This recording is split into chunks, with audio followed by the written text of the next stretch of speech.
السلام علیکم ورحمۃ اللہ وبرکاتہ۔ آپ تمام ناظرین کا ہمارے اس حاضرہ چینل کے نئے ویڈیو پر خیر مقدم سواگت اور استقبال ہے۔ الحمدللہ وحدہ والصلاة والسلام علی من لا نبی بعد اما بعد۔ قال النبی صلی اللہ علیہ وسلم اذا وقع الذباب في شراب احدكم فليغمزه ثم لينزعه الى آخر الحدیث، رواه مسلم۔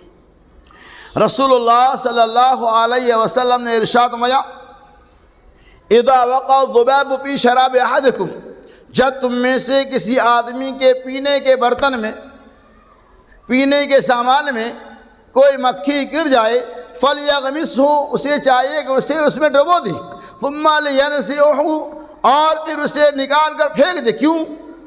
چونکہ اللہ تبارک و تعالی نے مکھی کے ایک پر میں بیماری اور دوسرے پر میں اللہ تبارک و تعالی نے شفا دے رکھا ہے۔ اس حدیث پاک سے پتہ چلا کہ اگر ہمارے پینے کے سامان میں، یعنی پانی میں، دودھ میں، دال میں، چائے میں، یا کوئی ایسے اشیاء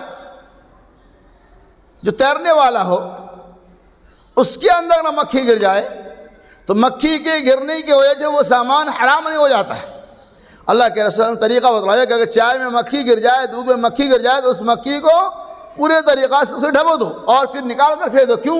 چونکہ ایک پر میں اللہ نے شفا دے رکھا ہے اور دوسرے پر میں اللہ نے بیماری دے رکھا ہے۔ کون سا پر اس نے ڈالا تھا کسی کو نہیں معلوم، لہٰذا اس مکھی کو مکمل طور پہ داخل کر نکال کے پھینک دیں گے تو بیماری اور شفا دونوں مل جائیں گی اور انسان کے لیے وہ مضر اور نقصان دہ نہیں ہوگا، لہذا وہ سامان آپ کے لیے حرام نہیں ہے۔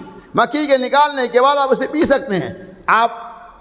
اگر آپ نہیں پینا چاہتے تو آپ کی مرضی، ورنہ مکھی کے گر جانے کی وجہ سے وہ سامان، وہ پینے والا سامان آپ کے لیے حرام نہیں ہے بلکہ وہ حلال اور جائز ہے۔